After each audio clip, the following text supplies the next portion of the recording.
Welcome to the Untangling Web3 podcast. Today, we have an incredibly exciting guest joining us on the show, a true legend in both the music and tech worlds. Joining us is none other than Scott Page, the iconic saxophonist and guitarist from Supertramp, Toto, and of course, Pink Floyd. Now, beyond his storied music career, some of you may not know that Scott has become a trailblazer in technology, consistently pushing boundaries with new innovations in digital media, immersive experiences, and now Web3. Today, we'll be getting Scott's unique perspective on how tokens are eating the world and how Web3 is helping to transform the way creative industries work all together. So, without further ado, welcome to the show, Scott. Thank you very much for having me. I'm actually very excited about this. My buddy Colin told me all about you guys, so I'm thrilled to be here. Thank you. Awesome. No, the pleasure's all ours, Scott. Really, genuinely. I mean, you're Oh, associated with lots of my favorite bands. I put Pink Floyd up there as one of my all-time favorites. So, yeah, this is a bit of a geeking out moment for me in particular. But first and foremost, Scott, how are you doing today? How are things with you? I'm doing great on this historic day of humanity. This election is probably one of the most historic days in the history of mankind, actually, if you think about it. Crazy, because this is like a whole giant shift in how we're going to move forward as a country, as a world. So amazing we're doing this interview today on one of the most craziest, wildest days in the history of mankind. But I'm doing Yes. great. Thank you. Yeah, I'm doing very good. Very thankful. Excited about a lot of things in the future. I'm excited to watch Bitcoin is now starting to already pull ahead right now. So I think we're getting ready for a big bull market in the crypto space. So I think things are looking good for 2025 coming up here. Nice. Very exciting. Like you say, we're recording this on 5th of November. I think the episode's actually going to come out towards the end of November. But so by then we'll know. I think, whatever happens, crypto is kind of inevitable in a lot of people's minds. And we're going to touch on that later on in the episode and all the many projects that you're working on. But, let's kick it off. We've got you on. And as Jack's already mentioned, we've got to start with Pink Floyd, a real pioneer in both music and technology. Where Yeah. did your passion for that area really start? Did like their work influence you along the way? Well, it's very interesting. Let me go back a little further, and then I'll jump onto the Pink Floyd side. My dad was a serial entrepreneur. He's a musician also. I grew up on a television show called The Lawrence Welk Show, which was one of the first variety shows of all time. So he was in that band for 15 years. But during that time, he was a serial entrepreneur. Right. We Mm. had boat businesses, lighting businesses, candy business. We owned 26 donut shops at one time. My father was one of the co-inventors of the famous wah wah pedal, the guitar pedal, wah wah Ah, wah Wow. wah. So I've been around music my whole life, and so I always had this entrepreneurial spirit. I've Mm. actually launched 5 companies. Took one of them public, was a Nasdaq Mm. company, and been through a lot in the business. I Wow. love business. I love the art of business. I love entertainment stuff. So, Mm. so what was interesting is when getting that call and playing with Pink Floyd, I was always just totally amazed. I really was following the production process because I was a producer, and I was Mm. so fascinated by what it took to put one of these big shows on and take it Mm. down. Because I was seeing passes. We were our laminate pass. I was seeing passes like with 150 number on it, right? Like there was just massive amounts. It was like a giant mm, circus moving this thing around Mm. with dozens and dozens of semi trucks moving this whole thing. And so I was always fascinated around the production side of it. So I really took a deep dive from a business point of view because I actually was launched my business in between tours, right? So I did that. Mm. So I was very much so. But yeah, they definitely. I mean, I'll never forget. We were in Toronto when we first started the '87 tour. We were rehearsing in a hangar at the airport, the Mm. Toronto airport, and I remember walking up to Gilmore, and he said to me, from a business point, he says, "If you make it grand, they will come."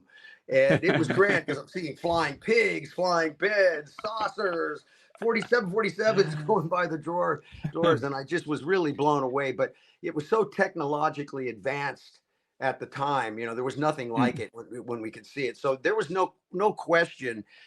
From a production point of view, I got very deep into trying to understand the business models that were around the business and all that. So it had a lot to do with me as far as my technology side. Because right after the '87, '89, I had a company called Walt Tucker, which then Mm. became Seventh Level, which then where I got really heavily into the CD-ROM world. I saw my future in that.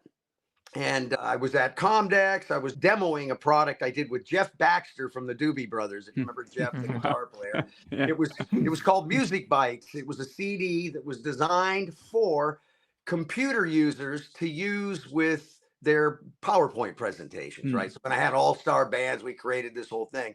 And it was like I saw my future. I was sitting across the room. I looked and I saw this thing on the wall on a screen, and I walked up to it. And it was the first time I saw somebody click something and it moved on the screen. And I was, that's the future, man, interacting with the screen. And so I dove heavily into that. And then as we kept going with Floyd, I was always talking about, the next adventures, wherever this is going. I was hanging out in the cyber scene. So yeah, Floyd was really instrumental in a lot of my thinking in so many ways. In my music, Gilmore was the master of melody. And he basically really taught me a lot about playing simple and playing melodies. And I also learned a ton about business, and I learned a ton about production. So yeah, I learned a lot from that. God, you kind of were the perfect. Was that a short answer? It wasn't a short answer. It was a very interesting answer, and that's what we're after here. I kind of did one of those, what Trump calls the weave.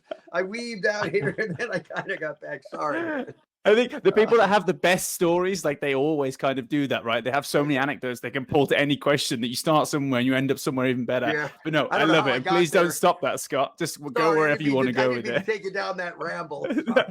No, but one of the things you talked about was the idea of the CD, and Pink Floyd sold 250 million records. I think it's more than that. One of the highest selling artists ever. So obviously they understood the value of fans, and I think you've talked a lot about super fans and true fans and all this kind of stuff.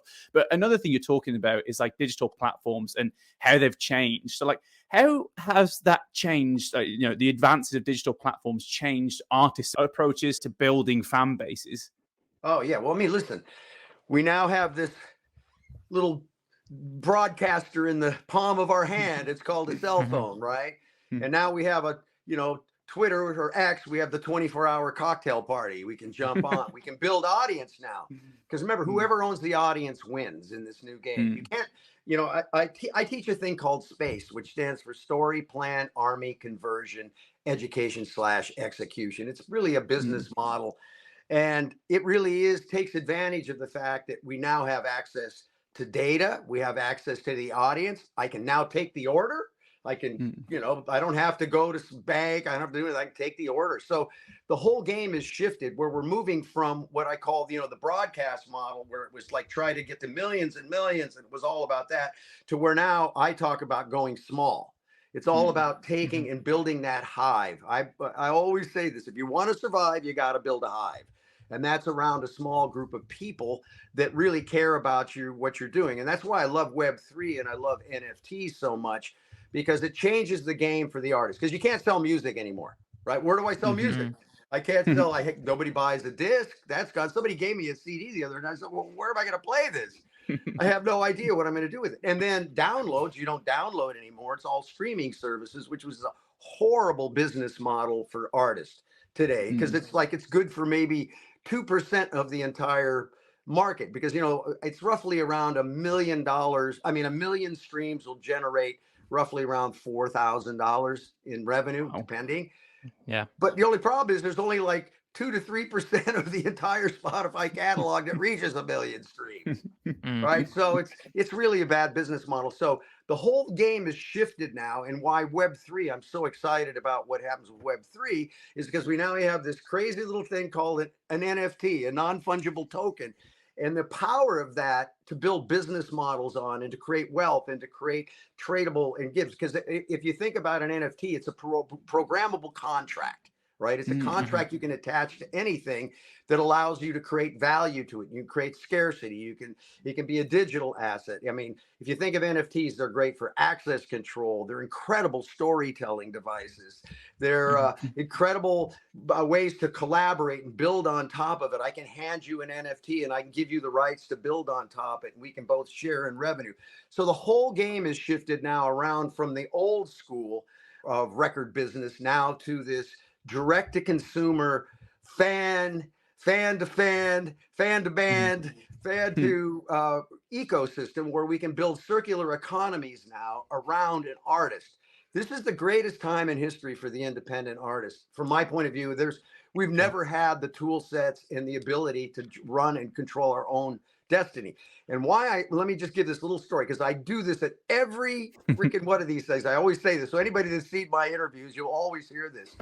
I went to an NFT meetup about 3 years ago, and this girl gets up. She says, I'm 19 years old. I'm a photographer. I love photography. I'm going to be the greatest photographer in the world. I get up every day and shoot pictures all day long. She says, I got into NFTs 9 months ago, and I'm so excited. She says, because I pay all my rent and I pay my car payment. I live 100% off my NFTs now. Wow. And she says, this is what got me. She says, and I carved a small portion of the smart contract off from my local community center, and they've already received 2.5 ETH, which was the equivalent of $10,000. So that's why I talk about the new models. This is the people's movement.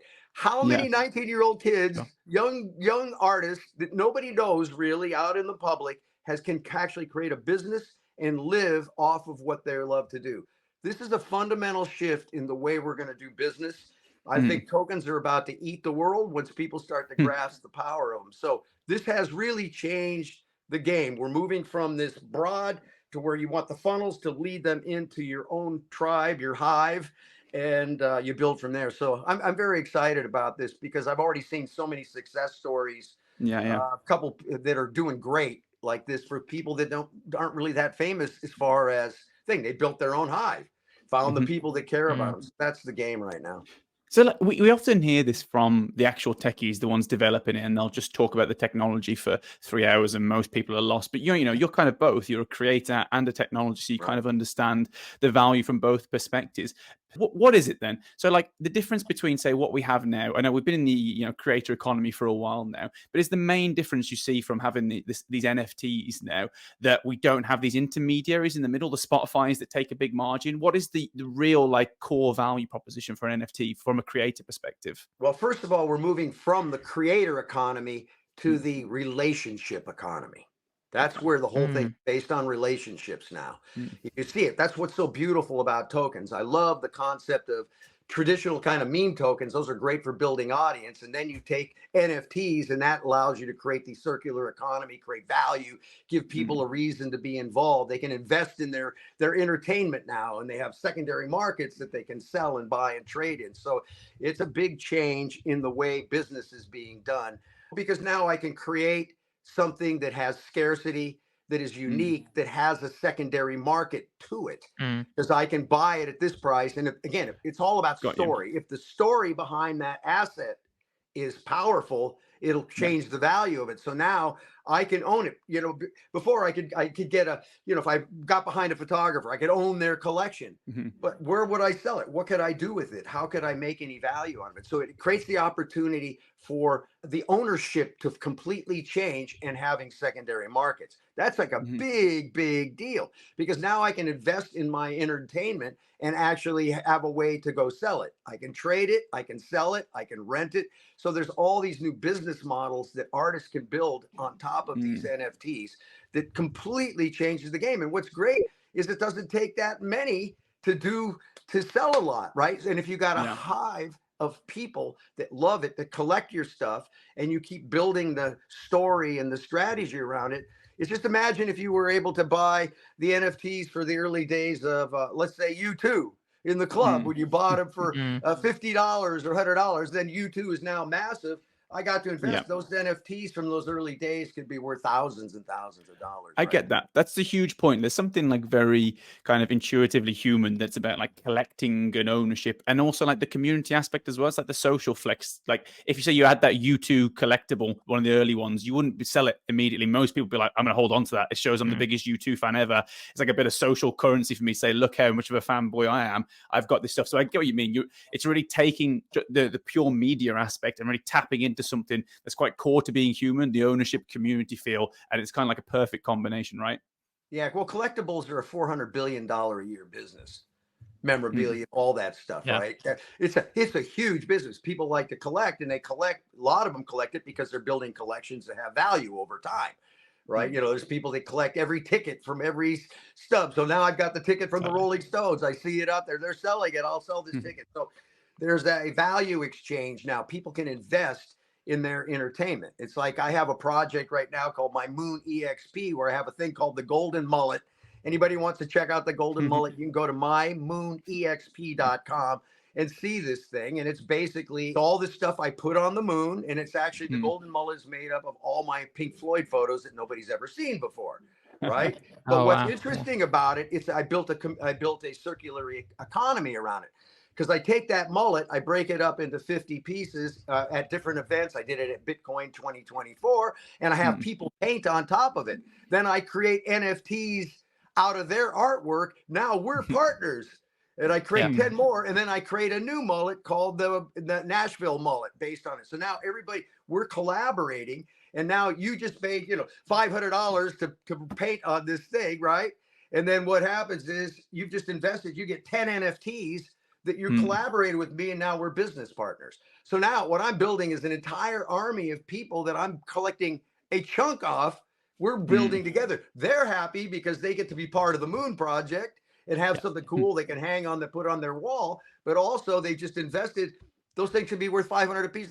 That $500 they spent would turn into $2,500, right? Is this part of the kind of the programmability of the NFT itself, that if you're an early contributor, then you get royalties from contributors further down the line? Is that part of the kind of the token protocol? Well, yeah, because you can build into the smart contract how the splits are, right? In the smart contract, you put the splits, and that's where it is. So when you invest in your piece of art that you're going to make, it's cool. You get to put it on your wall. It's one of a kind. It's only 50 of them. It's got all this scarcity. And yet at the same time, we created a collection that now we're going out to sell. You got 50% of the revenue. So you spend 500, you make 25 or something or more. Who knows? And it could be 5,000, whatever the price is, right?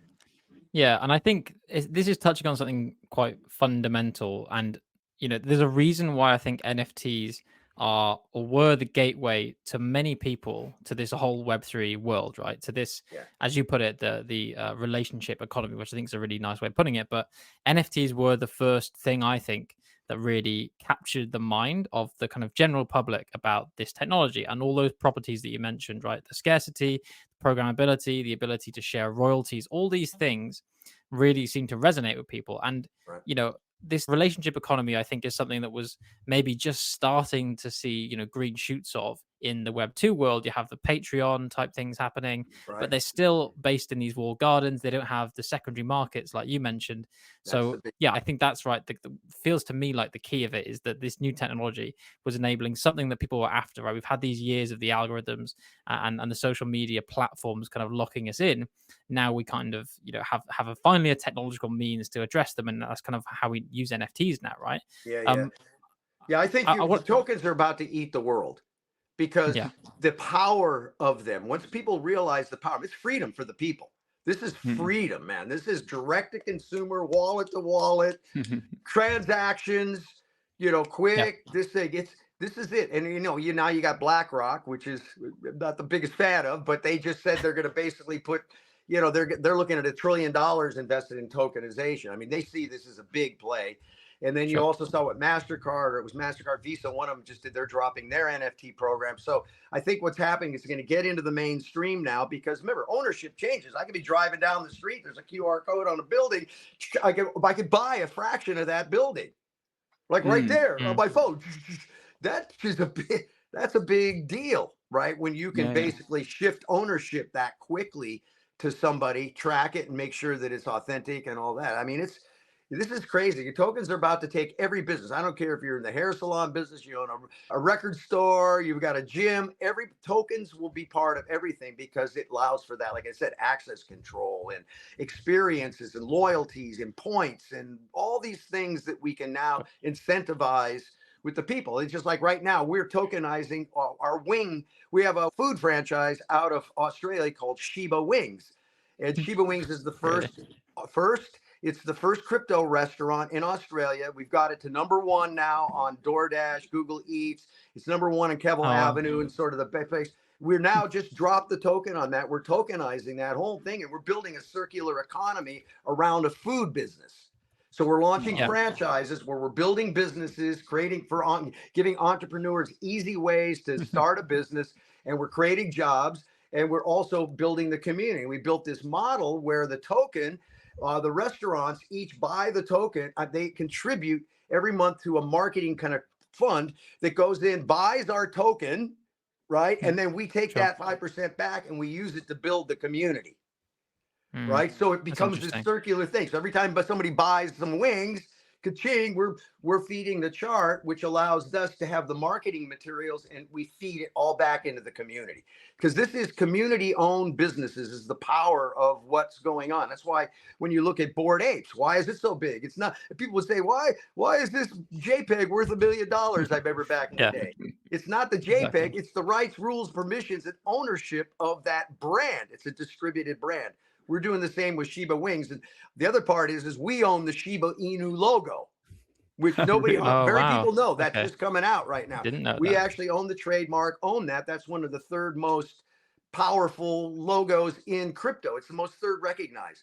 So we can see that this whole world is starting to shift where we can take a real world business to feed the token economy and economy back and forth. It's an incredible time right now, man. There's all these new models that are coming out that are just fantastic, and they I'm work for just the looking people. at Shiba Wings right now, and it's kind of the idea of a restaurant, which it looks great, by the way. The idea of a restaurant Yeah. having a PDF with a section on tokenomics is a bit mind-boggling. Like, it really is so far flung into the future. Like, this Yeah. restaurant have its own crypto address. I love this. Like you said, this is really power to the people. And even restaurants, like, so much of them is about community and people buying into the brand. So this kind of stuff makes so much sense to have transparency, community governance, because it gets people to believe in the system and participate in it, right? Yeah, so absolutely. And what's great is our business model is really around powering the franchisee, the guy that buys the ghost kitchen or does the mobile truck or Mhm. location. And we're building the community building infrastructure for him around Web3 to build his business, because we have new business models now that where they can make more money off of the collectibles, the experience. Remember, I can have what I'll call future vintage clothing, where I have a shirt that was made for a special event we had at our food truck, where we had a live concert Yeah. that we streamed with the Chili Peppers or something. Mhm. And now that Mhm. becomes a collectible that can be changed on, and it's all around the food watering hole, right? So we're using food as the piece. We've got an incredible, I mean, listen, the food is awesome from this stuff. People are driving Mhm. everywhere to it. So it only makes sense that we bring it out. And again, if you look at Shiba Wings, even though we're selling, you talk about our food franchise, we're really a media entertainment technology and community building company. That's what Yeah, we do. So I because we can understand. Yeah, build culture around every one of our franchises now and give them the tool set to create that loyalty program and rewards and experience and ownership that hasn't been done yet. And we finally are at that point because the technology is finally catching up. We can get somebody on, like we have an app called Wing Swap with our partner Pay It Now. Pay It Now was our original currency. You can buy with crypto in our store and buy food, buy burgers, all that. You can swap between tokens. Well, Wing Swap is our partner. So Pay It Now is our partner. Wing Swap is our app. And that app, if you think about it, really becomes like Uber. Uber, when you wake up to go to Uber as an Uber driver, you turn on your app, you say, hello, good morning, app. How are yeah, you today? Same with us. The app will drive and run the franchise for these people. We'll have a piece that's running the back end for the food franchise, and the other exactly. part is the experience layer for the franchisees, for their customers, right? So this Mhm. is really about building culture around each individual franchise, giving them the tool sets to make it happen. And Yeah. Web3 is an incredible opportunity for them. Well, I think that's a really nice kind of way to put that, because I think a lot of people who may have clicked on this episode, right, for you, Scott, and they're now hearing all these weird and wonderful things that you can do with Web3, and they're thinking, okay, how do we marry these up? But I think you really touched on, I think, the important idea there is almost the use of Web3 as this infrastructure, because a lot of people will take a look at crypto and this kind of industry in general, right? And they'll say this is a lot of rubbish.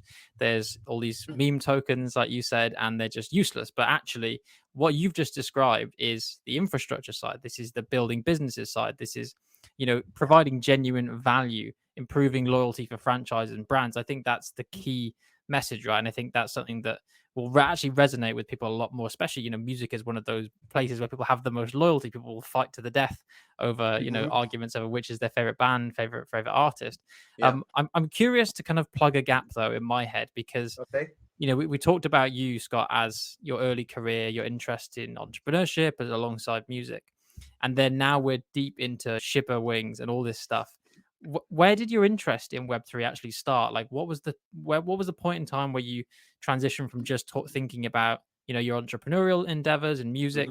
Mhm. I want to know, was there something about the industries you were in where you saw an opportunity, or was Yeah. it kind of just was it something that was kind of innately interesting to you about it? Well, I've been a technologist. Again, all my companies have had are technology companies, right? So Seventh Level, we basically developed, and I co-produced and directed with with our CTO and stuff, the world's first interactive cartoon called Mm. Toonland. So I've been around technology a long time. We were running on a 386, 25 megahertz Windows machine with 4 mega Wow. RAM. Think of that powerful 4 mega RAM, and we're making animations and cartoons and stuff happening on the screen.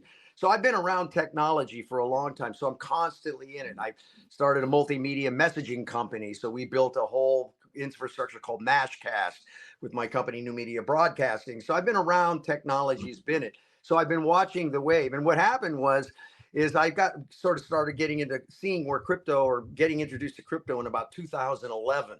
So I was there early in the days around that, and I was following things, and obviously following Crypto Kitties when that all came out, because that's what we do as technologists. You got to stay on it, because 90 days, the game changes. So you got to be on top. So I'm a technologist, and I got a call from a guy saying to me, I was getting a bunch of calls when NFTs. You remember when Beeple had that was the big turning point, the big Beeple $60 million NFT project, right? And that just got everybody's attention.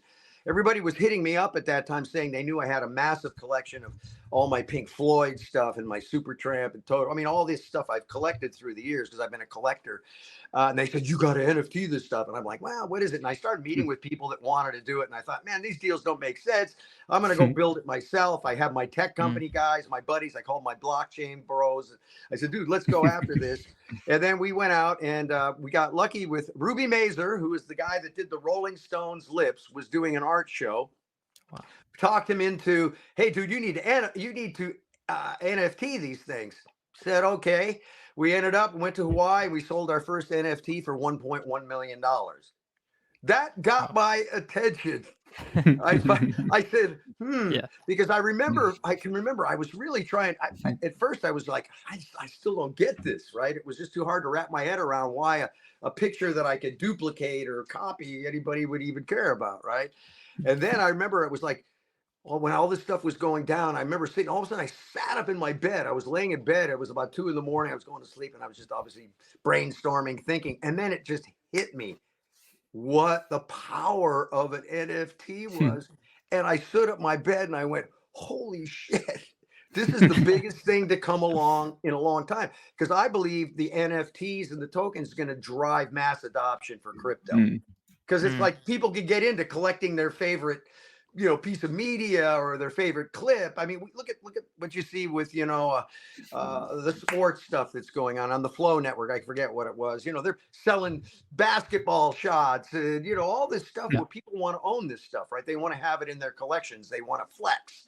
It's like great. And what's nice about the digital stuff is if I've got a collection of digital, I can flex with my cell phone. I can say, dude, check me out. I got 1 of 5 of these, right?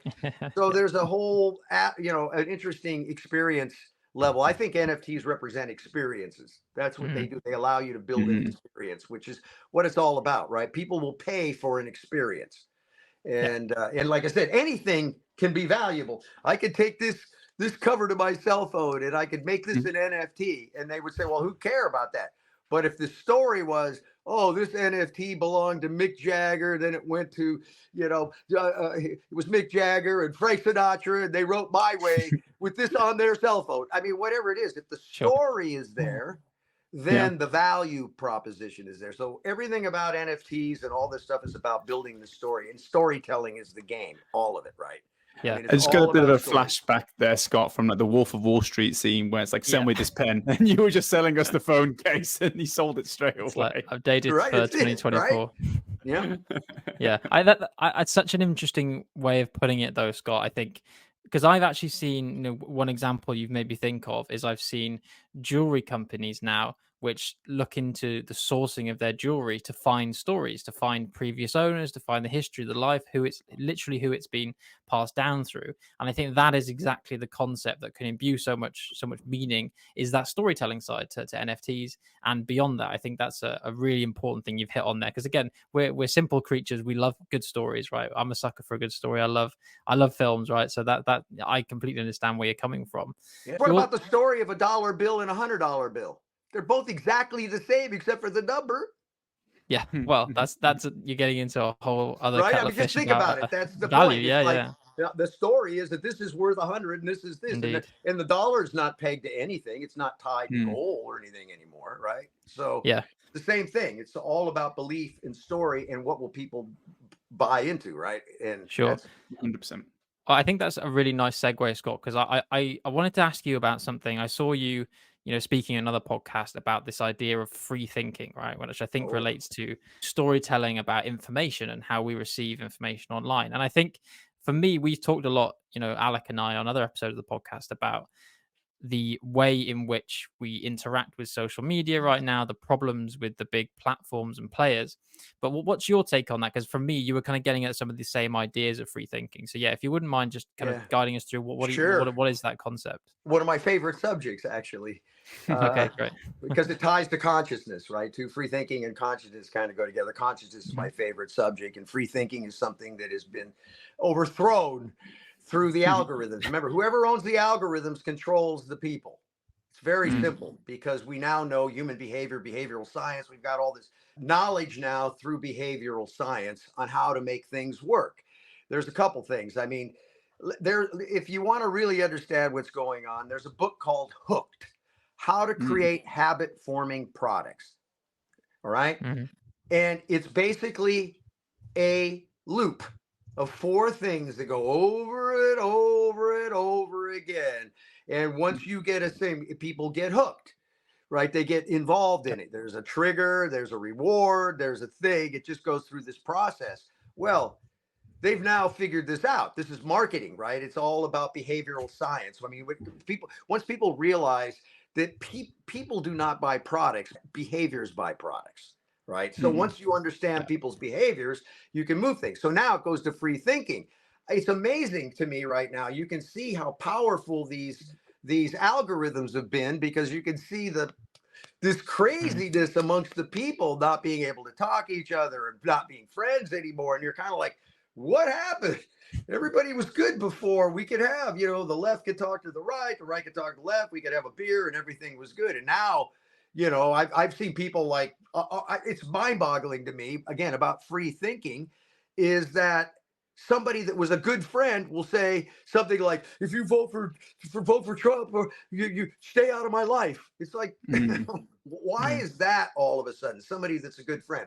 Well, this goes back to the concept of free thinking, is being able to stay at above and not worry about information. They've got everybody so twisted by what they want, their agenda, that people are buying into it. They're in their echo chambers, right? They get the same things over and over again, where people cannot even free think anymore. And what I mean by that is, you can put a fact, somebody can actually look at something, see it, taste it, feel it, they won't believe it. Right? And we've gotten to that point, which is fascinating. So the concept of free thinking is really stepping above. It is, in my mind, it's a form of consciousness, because then what happens is, which is my favorite stuff. We could go down this rabbit hole. I don't know if you want to go down this one, but real quick, try to explain to everybody. The only thing that's real is we're talking right now. Everything else in your life, it's an illusion. Everything. 5 minutes ago, I can't touch, I can't change, I can't move. I have nothing I can do with it. I can only remember it as a thought. 5 minutes from now, complete illusion. I don't know what's going to happen. I can't change that. I can't fix that. The only thing is this, right? Well, what happens is when you're programmed like this and you identify with thinking, that's what happens is you think the thinker is the person, when truth, it's really watching thoughts, becoming the watcher of the thinker is where that conscious, and that's where free thinking happens. It's can you not be like, somebody says, don't watch that news station because it's all lies. And I'm going, it's just information. It's Yeah. information. I want to know everybody's information, even if Mhm. they're lies. I want to know, because how am I going to know? But by comparing and free thinking and looking True. at all the data and getting a feeling of what's going on, especially at a time like this where free thinking is completely thrown out the window. They can't free think anymore. It's Mm. crazy. So it is. I think this is, the Great Awakening, in the sense people are now waking up in groves to what is actually going on here. Talking about consciousness is something me and Jack have spoken about in depth. And obviously, tying that with social media, the conversation then takes the turn towards artificial intelligence and what is artificial intelligence. And I think there's been a lot of kind of saying negative press around, social media and why the algorithms do what they do. And there's been a whole debacle around freedom of speech. And, I will say now, I believe in absolute freedom of speech. But one of the problems with social media is not freedom of speech. It's what is prioritized by the algorithms, right? If I am Twitter, Facebook, whatever it is, and I say, this algorithm's entire job, this AI model's entire job is to boost engagement, and then on testing on millions and millions of guinea pigs constantly, it realizes that some of the receptors that mean maximum engagement are hate, greed, these kind of like what emotions we'd express as negative, then I start to create these echo chambers of what people like. And I think, like you say, we really need to get a step back from what we see online and operate in a more free thinking mindset where we say, this is just data. Let me process it from a different perspective and see, be more empathetic potentially. Yeah, I mean, the algorithms got us to what I call hate in the name of love. And what it is it's I like, love that. I see so many people, I'm so loving. You go on their Facebook page, they're namaste, be kind, be everything. And then all of a sudden, like, let's say either a Trump or a Harris thing will come on, and it's like, right? And it's like Yeah. this hate in the Vicious. name of love. I'm so loving, it's okay for me to hate. And hate is just hate. It's just, in general, it's the same thing. But yes, the algorithms feeding us. And I was telling you, I've got a project, an NFT project called synthtopia.world. And its whole thing, it's all AI. We designed it this way where AI creates everything. We do the whole thing. And the reason is, the story is, in order to get out of the matrix, you got to be in the matrix, right? It's all about free thinking. How do we get out of this model? So we're using all these tool sets to basically do it. Because listen, AI right now, people have no idea, truly, most people have no idea what's basically coming, right? I mean, humans are designing themselves out all day long. I mean, if people haven't even seen Payman, have you gone to Payman? Do you know what Payman is? No. Okay, No, so I've no idea. Payman is an AI run website that uses humans. It pays the humans to solve the problems it can't. Oh, really? So the AI is hiring the humans to answer the questions Yeah. that they We're can't answer. enslaved And so the already. humans are just feeding the information in. So they're just sucking everything out of humanity, right? And getting to the point where this is. Yesterday, I was doing a Twitter space, and one of the people that were on the thing was a robot. Oh, Talking the wow. whole time, answering the questions, doing all this stuff. Sounded like a human. It You was sure it wasn't a politician? No, it wasn't a politician. It was one fake. One of them was like a Trump guy who was trying to do was an AI Trump. But this other one, Kara, she's already got like blowing up on site. There's nobody. She already knows it's not an AI completely, and she's just getting smarter and smarter and smarter and smarter and smarter, and it's about to get very interesting. I mean, the biggest issue we're going to see is a job loss at a massive amount, right? We can't stop that. It's coming like crazy. I mean, 100%. Just on go this ahead. point, Scott, so I want to jump in there. It's like they are becoming more indistinguishable. And we've talked about it previously again, is that we thought automation was coming for the classically blue collar jobs, the construction workers, the manual laborers, all this kind of stuff that we thought of as unskilled and manual and not necessary, right? And everyone would move to the intelligent jobs. But now we're seeing that AI has completely kind of moved that mindset. And really what is going to be replaced is the white collar jobs, the desk-based jobs, the information in some output created, right? And they'll be the jobs that disappear, and we're seeing them already disappear. And it's like you say, they're becoming these AI agents indistinguishable from humans. We even see this Google Notebook. It creates a podcast that is unbelievable, like Joe Rogan level style podcast. And we're like, well, what do we do then? What's our place left in the world? And I think there is a place. I think the media creators, I know that was one of the first things all this Gen I stuff kind of jumped towards, but I think there's something that people like about fallibility. There are 100-meter races, there are sports events. Robots could could do that better. But we don't want to see robots running in a 100-meter race. We want to see an underdog story. We want to see people that can make mistakes. I think that might be the niche that humanity sticks towards potentially, or I hope anyway.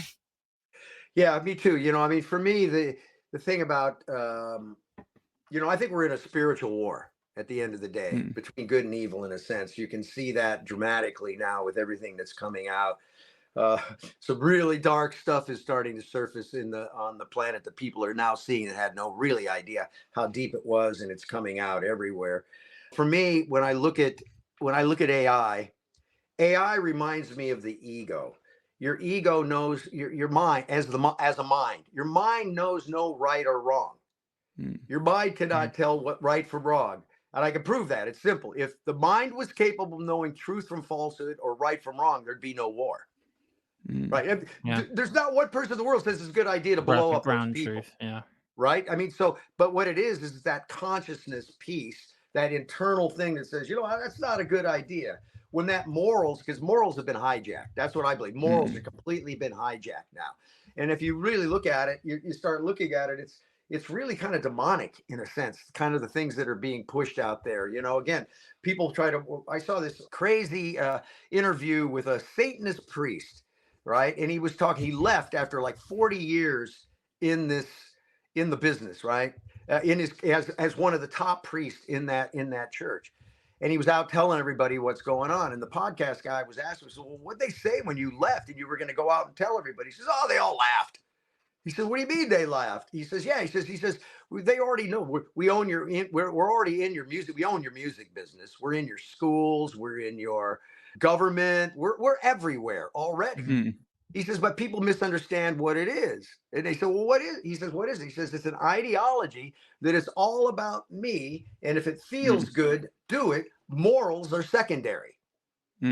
Right? It's okay for me to do this and make sure, but I can step on you. Morals become secondary. And if you start looking at what you're seeing across media, across films, across shows, you can see morals are being eroded in a sense where that's becoming as sort of a secondary thing. So we're seeing all this. And so for me, AI, because it works like the mind, it'll take all this information, but it doesn't really have that consciousness to make it. So for me, there's a really dark side to this AI thing. If whoever's controlling those algorithms, because remember, we got the human condition, right? You can't control that. There's just people that are just that condition and that being able to program that thinking.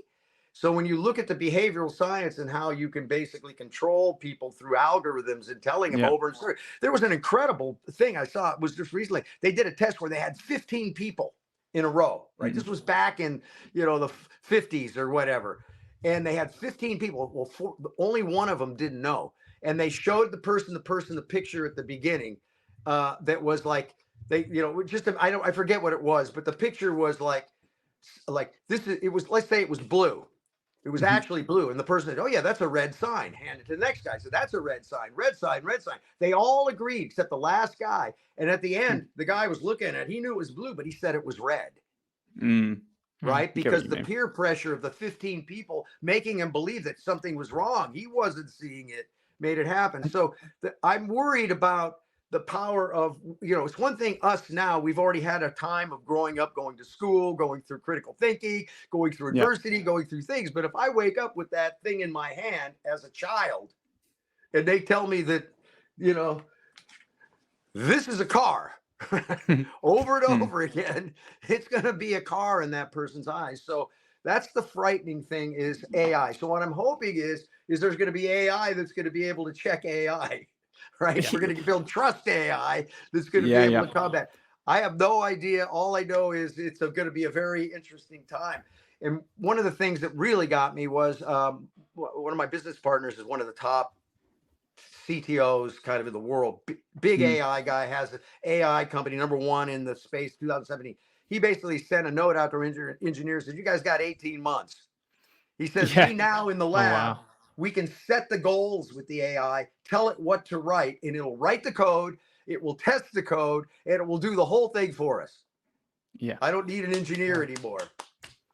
It is scary, right? I think on that ethics point, you are very right. There's lots of like thought experiments that I've seen where they say along the lines of if you give AI a goal, like a good example is the social media, boost engagement, the outcome is not always what you anticipated. And even though, you know, the input, it's like stuck to the input, the outcome is not something that we could have predicted in advance. But AI has served that purpose. And there's lots of thought experiments around, okay, how far could this go? One of the good ones is I say make a paperclip business and it turns the entire world into a slave kind of order of clip making paper people, right? It's ridiculous. But then what a growing movement I have seen in this space is the idea of ethical AI. Like, because we're now having to reflect that we're no longer the super brains on Earth, and in 10, 20 years' time, we might be second best to AI, 5 super years. gods, whatever. 5 years to the AGIs and all this kind of stuff. It really makes you start to think about, you know, what is ethics? If AI comes about and we've programmed it to do something, what do we want it to be? Like, do we want it to be better than us? And it kind of is the first time I think a lot of us in the Western world have thought, okay, we're no longer top dogs in whatever, you know, means. What do we want to be the standard for ethics going forward for whatever supercomputer we create to go forward and, you know, actually live a good life and mean good for not just humanity, but all living beings? And I think that is hopefully growing fast enough that it will keep the AI in check, maybe, but let's see. I'm hoping. Yeah, I mean, that's it. We'll see. Yeah. What I will say is, in the end, the Fibonacci sequence, nature will win in the end, no matter what. Yeah. It always turns out that way. It'll remember this big giant thing that's moving. We don't need to save the world. The world's fine. It's been spinning. Yeah. It's going to keep on Exactly. spinning and spinning and spinning. The issue is whether humans are going to be able to make it through this next phase, right? Yeah. Maybe consciousness is Exactly. just unfolding into a new form of energy, because at the deepest level, at the quantum level, we're just energy. Everything is energy, right? Exactly. And so Yeah. maybe energy is just changing its source and maybe becoming more. Maybe the machines are going to become conscious. I mean, who knows, right? I mean, it's interesting. It's a very You're reminding me fascinating time. Exactly. You reminded me. I watched 28 Days Later the other day, and I was reminded of when they quote, you know, if humanity is wiped off the Earth, maybe that is a return to normality for the Earth. So, yeah, Yeah. that maybe that's The where we're one heading. thing the one thing the planet doesn't need is humans. Right? Exactly. It's a little bit type of the deal, Yeah. right? I mean, when you think about it. Yeah, it's a really interesting one. I think maybe we'll have to have you back on one day and talk about all the ethical side and the philosophical side of things. I think there is one I would like to get your take on now, though. Sure. Yeah, while we're talking about Gen AI, and you as a musician, as a creative, even as an entrepreneur, like you've done so many things that require uh, inspiration and kind of introspective thought about how you create things, right? Whether that's a business Yeah. or a piece of music or playing Sure. a performance. What is your feeling about using AI to create things? Because I'm not much of an artist beyond the podcast, to be honest, but it makes me a little bit unsettled, this idea of starting to replace genuine human creativity with AI generated. Do you have that same sense, or do you Oh think, yeah, as you said, absolutely. yeah, Absolutely. I mean, again, we're using it. Like I said, I have a business where everything is AI. And the yeah, reason is, to be truthful, I don't like AI, period. I'm just telling you, I'm not an AI fan. I like humanity. I like trees. I like nature. I like all those things. And AI just seems to go against a lot of that from a human point of view. And I think it's bringing people, it's making too many people stuck to these machines, right? I mean, if you think about it, we're already embedded in our technology because we carry that phone around everywhere we go, right? It's part of it. Yeah, there's no question. An example is like with Syntopia, we wrote 2 albums worth of music, and I'm just going to go blow over the top of it in overnight. Wrote it complete, and the tracks are kicking ass. They're great. Right there, I mean, the tracks, now I'm going to put some human L over the top of it happens. So I can see the creative part of it. I can see using it for specific things, especially when you're trying to write things and do it. But the difference is, is that we already have a process of thinking and asking the questions and what we're doing. The issue starts coming down the line is when everything is driven by AI, and that's how you end up learning. Right. That's where I think the problem really comes in. It's the early generations that are going to live with this thing. And so, yeah, there's no question. And again, a lot of the thing that I'm finding, here's an example of what I meant. We did a show at NFTLA. I produced 2 nights at a place called Wisdom. The first night we did it was live music. It was a whole thing. We did an exploration of Pink Floyd with Mm, this all-star band thing. It was fantastic. The energy was just intense that mm. night. Nothing changed except we went to a full EDM model. I'm not going to say who it was, whatever. Not one thing changed. All the sponsors, all the booths, all the place, everything the same. That music, people were walking around. Dum, dum, they were like in a trance, and you could feel the energy was like it was dark, and it Mm, played off of that dark inside thing.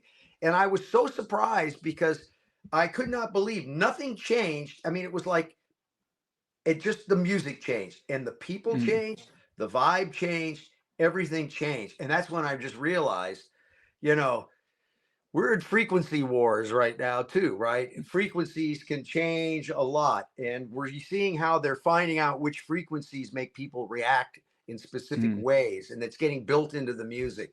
So I'm not a big fan of what's going on with this stuff. And again, it's thriving on the dark side of energies. Listen, you got to have dark to have light. I mean, I totally understand all that, and that's why it's gonna everything happens the way it's supposed to happen. Otherwise, it wouldn't have happened. It's really mm. simple, right? And so everything is happening the way it should happen. But I think in the end, I think it's starting to flip. People are awakening. I think the reality of the source communicating, being part of the source, is now becoming more of a thing. And again, I believe morals have been hijacked. I think there's many things that we could get into. It's obvious, Oh Scott. There's yeah, so many things you could talk about. I think oh you are buddy, right, though. I think people are waking up to the fact that AI is both quite pervasive in many ways, but also quite subtle. Like the social media influence, we don't really see that AI is under the hood. We don't know that that's happening, but we are very addicted to our phones, and that is yeah. almost entirely because of AI.